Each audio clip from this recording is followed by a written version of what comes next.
Hello दोस्तों, जियो गुरुजी classes में आपका स्वागत है। मैं रोहित शर्मा, सब्जेक्ट अपना ज्योग्राफी। देखिए लेसन नंबर 6 हमारा चल रहा है। इसका नाम है भारत के संदर्भ में नियोजन और सतत पोषणीय विकास।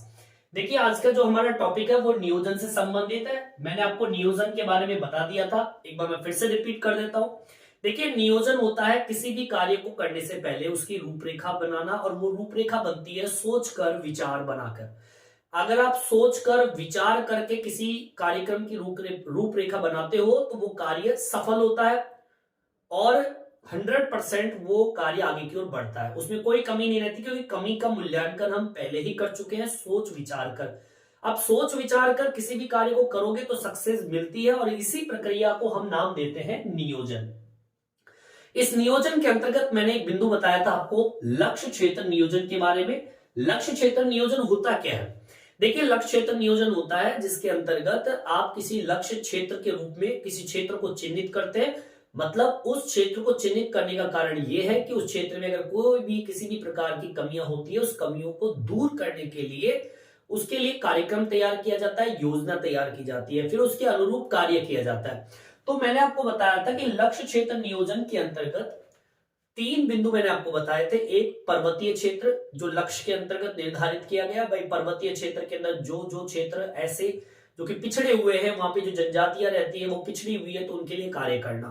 फिर दूसरा बिंदु आता है सूखा संभावी क्षेत्र, मतलब ऐसा क्षेत्र जो सूखा है, सूखे की वजह से वहां पर उत्पादन होना बड़ा मुश्किल है, रोजगार नहीं मिल पाते, उसके लिए फिर ये कार्यक्रम तैयार किया गया। और तीसरा है भरमौर जो समवर्तीय जनजातीय क्षेत्र है, जहां पर सुदूर क्षेत्र होते हैं, पहाड़ी क्षेत्रों में जो लोग निवास करते हैं, कुछ ऐसी जनजातियों के बारे में जो पिछड़ी हुई है उनको चिन्हित करना, वो क्षेत्र कहां पर है उनको चिन्हित करना। तो कुल मिला के लक्ष्य क्षेत्र नियोजन के अंदर 3 क्षेत्र निर्धारित किए। मतलब लक्ष्य ऐसा चिन्हित क्षेत्र से संबंधित है, ऐसा क्षेत्र चिन्हित करके लक्ष्य निर्धारित करो कि वहां पर जो कमियां हैं उन कमियों को दूर करने के लिए इसके अनुसार कार्यक्रम तैयार किए गए और उन क्षेत्रों के अंदर रहने वाले लोगों को विकास की स्थिति में ऊपर लेके आना, ये इनका उद्देश्य था। अब लक्ष्य क्षेत्र नियोजन के अंदर आज का जो मुख्य बिंदु है पर्वतीय क्षेत्र विकास कार्यक्रम ने पढ़ लिया। पिछले वीडियो में जाकर आप देख लीजिए, बहुत स्पष्ट तरीके से मैंने उसका आंसर दे रखा है और लिखवा रखा है, तो आप पढ़ लीजिए। आज हमारा टॉपिक है सूखा संभावी क्षेत्र विकास कार्यक्रम। पहले तो आप ये देखिए सूखा संभावी क्षेत्र जो है, संभावी मतलब ऐसा क्षेत्र जहां पर सूखे की संभावना रहती है या फिर प्योर बिल्कुल सूखा ही है। अब सूखे की स्थिति अगर कहीं पर है तो वहां पर विकास करना बड़ा मुश्किल है। तो लक्ष्य क्षेत्र नियोजन के अंतर्गत ऐसे क्षेत्र निर्धारित किए गए या चिन्हित किए गए जहां पर सूखे की बड़ी समस्या है, जहां पर रोजगार की बड़ी समस्या, क्योंकि सूखा रहेगा तो उत्पादन नहीं होगा, उत्पादन नहीं होगा तो श्रमिकों को रोजगार नहीं मिलेगा, रोजगार नहीं मिलेगा तो उनका विकास का स्तर बिल्कुल नीचे चला जाएगा। तो लक्ष्य क्षेत्र नियोजन के अंतर्गत क्षेत्र निर्धारित किया सूखा, ठीक है, उस क्षेत्र को निर्धारित करके उनके लिए कार्यक्रम तैयार किया गया और उन लोगों को रोजगार दिया गया। ये काम इस कार्यक्रम का उद्देश्य था। अब सबसे पहले तो मैं आपको बता दूं कि इस कार्यक्रम की जो शुरुआत हुई थी वो पांचवी पंचवर्षीय योजना में शुरू की गई थी। और इस योजना का, इस कार्यक्रम का मुख्य उद्देश्य क्या है? लोगों को रोजगार देना, सूखे के प्रभाव को कम करना और उत्पादन के जो साधन है उनको विकसित करना। ये 3 उद्देश्य इसके थे, ठीक है। तो सबसे पहले आपको लिखना क्या है, इस कार्यक्रम की शुरुआत कौन सी पंचवर्षीय योजना में? चौथी पंचवर्षीय योजना, ठीक है, चौथी पंचवर्षीय योजना में की, ठीक है। अब आपका ये क्वेश्चन भी हो गया कि भाई कौन सी पंचवर्षीय योजना है, तो भैया चौथी पंचवर्षीय योजना के अंतर्गत इसकी शुरुआत की थी। मतलब जो भी पंचवर्षीय योजना है, प्रथम द्वितीय तृतीय 12-13 पंचवर्षीय योजना है, 12 पंचवर्षीय योजना जो आपके बुक में मिल जाएगी, तो उसमें जो चौथी पंचवर्षीय योजना है, इसकी योजना के अंदर इस कार्यक्रम की शुरुआत की गई थी, ठीक है। अब इस कार्यक्रम का मुख्य उद्देश्य मैंने बता दिया है, रोजगार देना, सूखे के प्रभाव को कम करना और उत्पादन के साधनों को विकसित करना, ठीक है। लिखेंगे इस कार्यक्रम का मुख्य उद्देश्य क्या था? सबसे पहला सूखा संभावित क्षेत्रों में लोगों को रोजगार देना, ठीक है। सूखा संभावी क्षेत्रों में लोगों को क्या देना? रोजगार। पहला काम तो इस कार्यक्रम के अंतर्गत यह किया गया, लोगों को रोजगार देना। दूसरा काम था सूखे के प्रभाव को कम करना। सूखे के प्रभाव को कम करना, यह दूसरा काम। तीसरा काम उत्पादन, मतलब कृषि के उत्पादन के जो संसाधन है उसको विकसित करना। ठीक है, कोई भी संसाधन हो सकता है। उत्पादन के साधनों को विकसित करना। ये तीन उद्देश्य, मुख्यतः तीन उद्देश्य थे, बाकी मैं आपको और बताऊंगा ये किससे संबंधित है कार्यक्रम। देखिए, 5वीं पंचवर्षीय योजना में इस कार्यक्रम के कार्य क्षेत्र को भी बढ़ाया गया, इसको भी लिख लीजिए।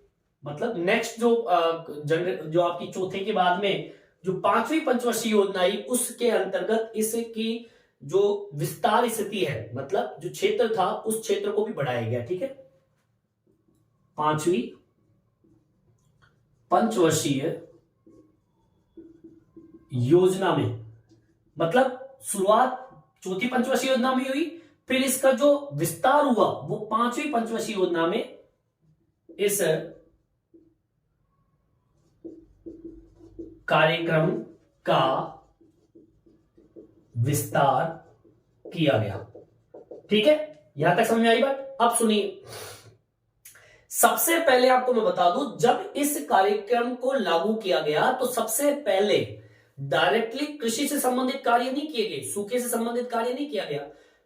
इस योजना के अंतर्गत, इस कार्यक्रम के अंतर्गत सबसे पहले जो काम किया गया था वो सिविल निर्माण, मतलब जो निर्माण कार्य होते हैं जिसमें श्रमिक कार्य करते हैं, उसका काम शुरू किया गया था, जिससे अधिक से अधिक श्रमिकों को क्या मिला? रोजगार मिला। सबसे पहले ये किया।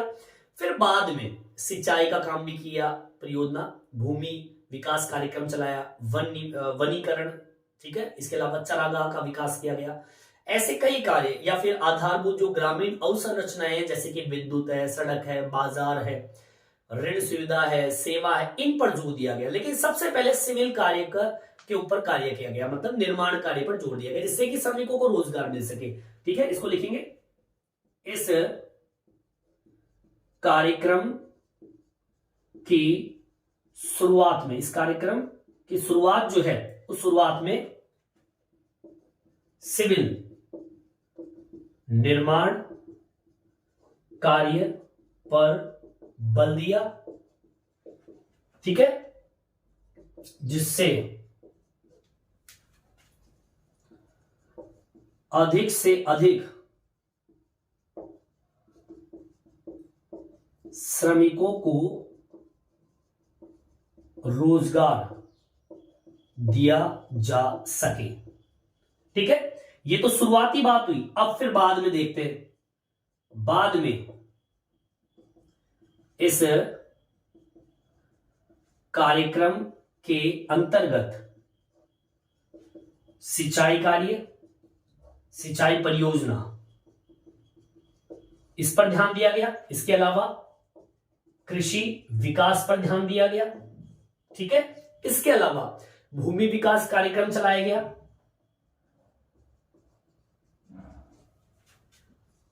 ठीक है, इसके अलावा चरागाह का विकास किया गया।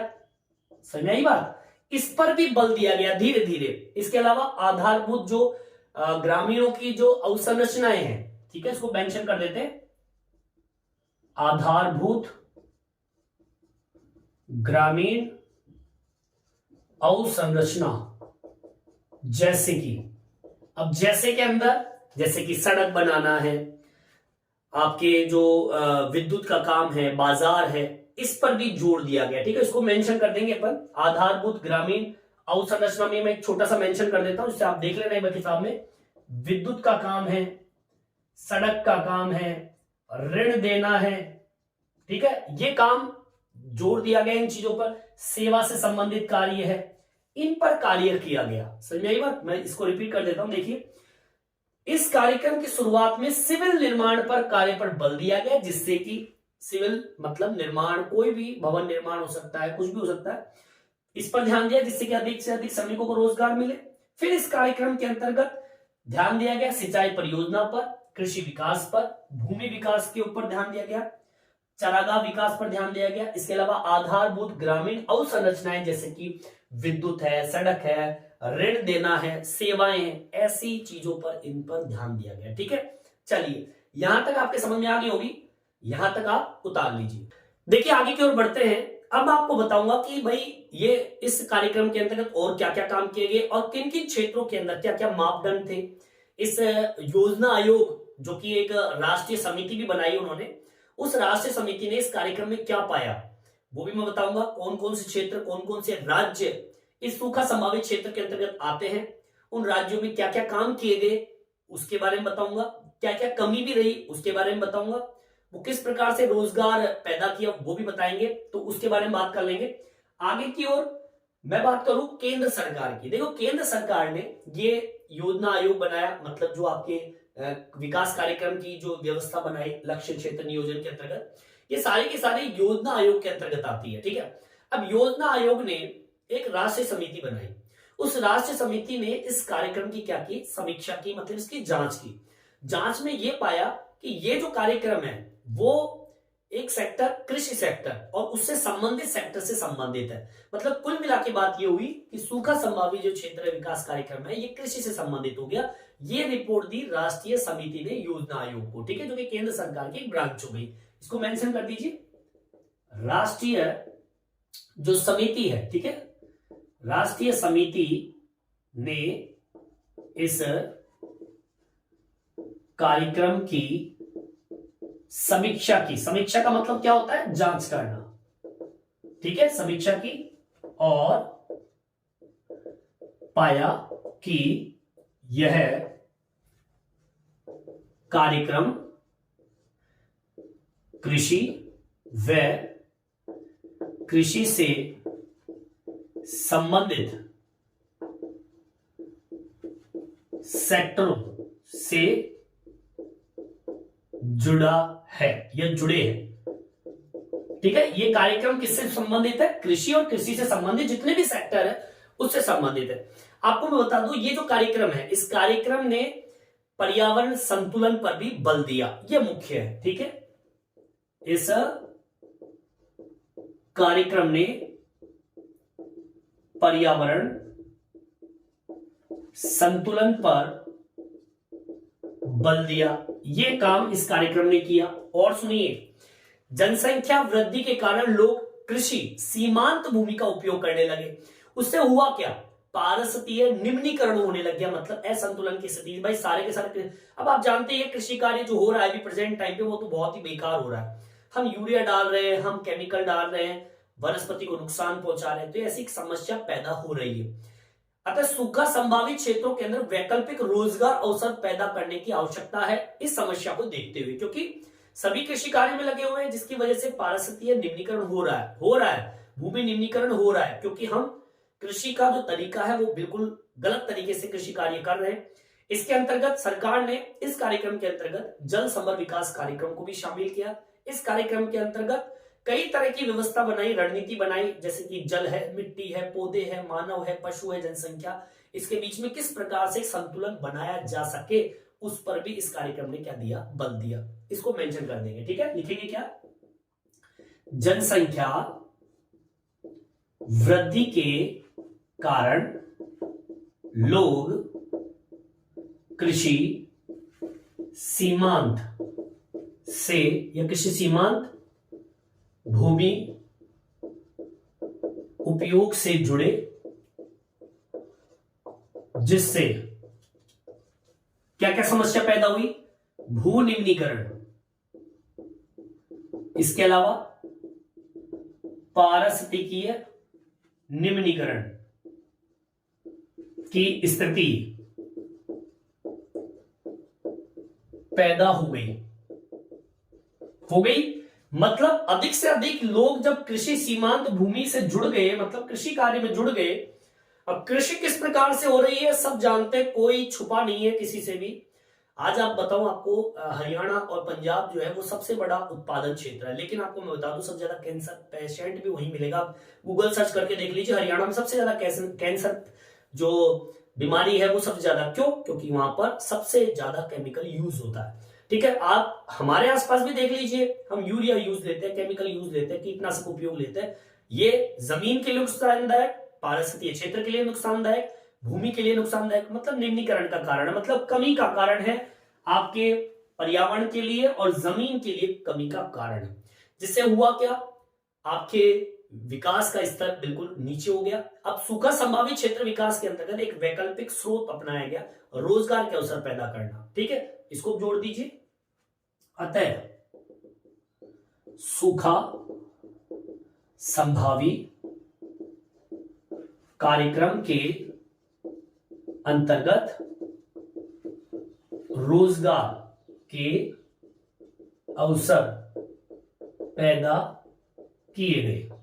ये काम किया गया इस कार्यक्रम के अंतर्गत। इसके अलावा इस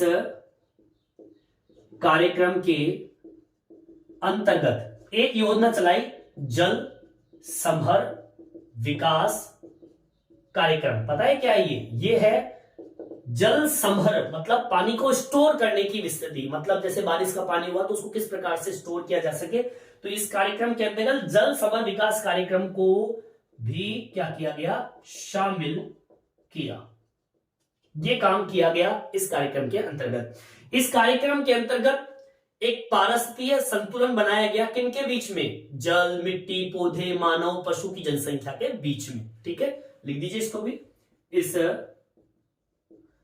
कार्यक्रम की रणनीति के अनुसार किन किन के बीच में संतुलन बनाया गया?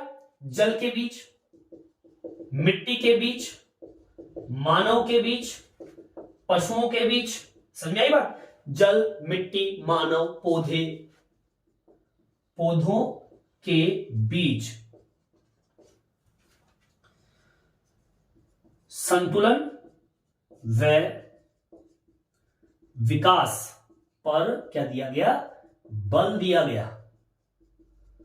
आगे बात समझ में? इस कार्यक्रम के अंतर्गत समझ तो आ रहा है ना आपको? मतलब कहने का मतलब यह है कि इस कार्यक्रम का मुख्य उद्देश्य क्या है?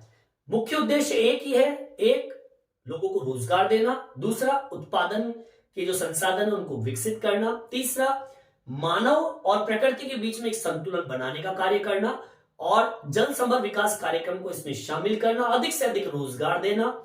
इसके अलावा जो भी कमियां हैं पारिस्थितिकीय पर्यावरण से संबंधित संतुलन की स्थिति बनाए रखने का कार्य इसके अंतर्गत किया गया। आगे भी और लिखूंगा, मैं आपको बताऊंगा कि इसमें और क्या क्या जोड़ा जा सकता है इस क्वेश्चन के अंदर, आंसर के अंदर, और किन किन क्षेत्रों के अंदर सूखा संभावित क्षेत्र को चिन्हित किया गया। भाई ये क्षेत्र है, राजस्थान है, गुजरात है, महाराष्ट्र है, भाई कौन कौन से स्टेट है, वहां पर कौन कौन से जगह है जहां पर सूखे की संभावनाएं है पैदा, समस्या है, उनको मैं बताऊंगा। यहां तक समझ में आ गया होगा, यहां तक आप उतार लीजिए। देखिए आगे की ओर बढ़ते हैं।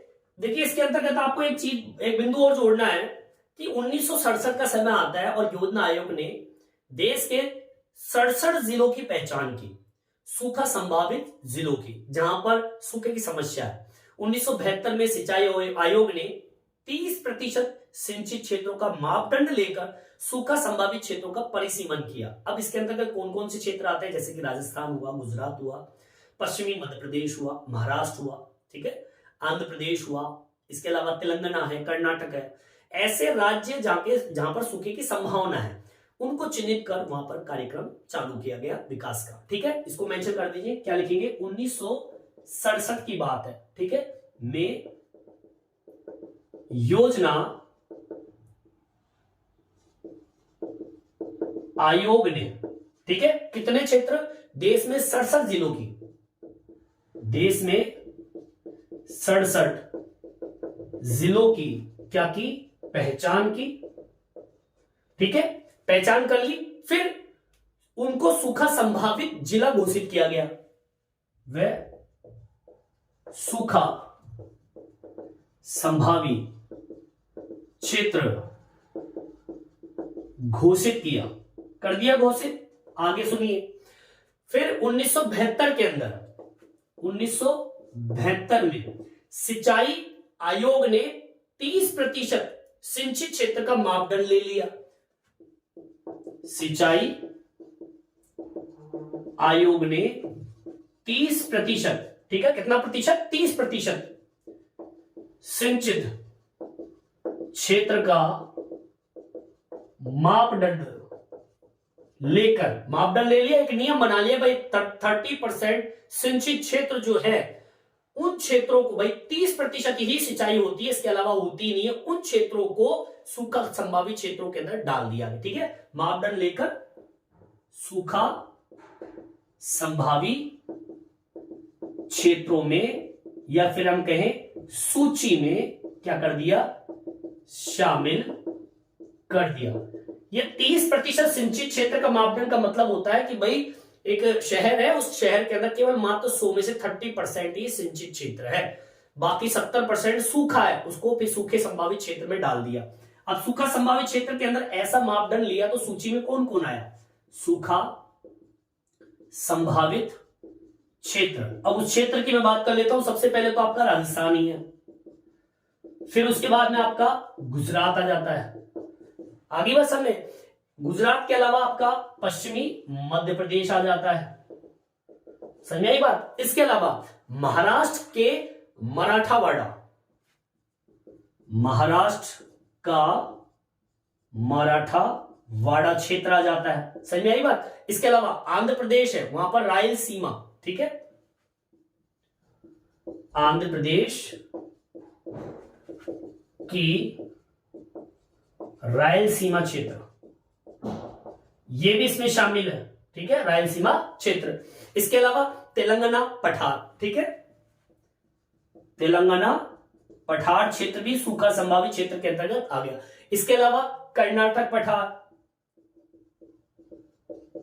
समझ में आई बात? इसके अलावा तमिलनाडु की उच्च भूमि, जो ऊंची जमीन है,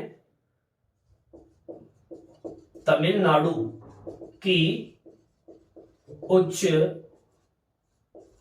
भूमि क्षेत्र, समझ में आई बात? इस तरीके से आपको इसको मेंशन करना है। ये सूखा संभावित क्षेत्र जिसमें राजस्थान, गुजरात, पश्चिमी मध्य प्रदेश, महाराष्ट्र का मराठावाड़ा, आंध्र प्रदेश का रायलसीमा क्षेत्र, तेलंगाना पठार, कर्नाटक पठार, तमिलनाडु की उच्च भूमि क्षेत्र। तो इस तरीके से आपको इसको मेंशन करना है। टॉपिक आपका कंप्लीट होता है। सूखा संभावित क्षेत्र एग्जाम की दृष्टि से इंपॉर्टेंट है, कई बार एग्जाम में पूछा जा चुका है। पर्वतीय क्षेत्र, भरमौर जनजाति क्षेत्र और आपका सूखा संभावित क्षेत्र, ये तीन बिंदु बहुत ही अहम है जो कि लक्ष्य क्षेत्र नियोजन से संबंधित है। ये सूखा संभावित क्षेत्र कंप्लीट होता है, ठीक है। इस वीडियो में इतना ही। ये वीडियो आपको कैसा लगा कमेंट्स करके जरूर बताएं और मेरे चैनल को सब्सक्राइब जरूर से जरूर करें, जिससे नई नई वीडियो अब तक पहुंचा सकूं। धन्यवाद।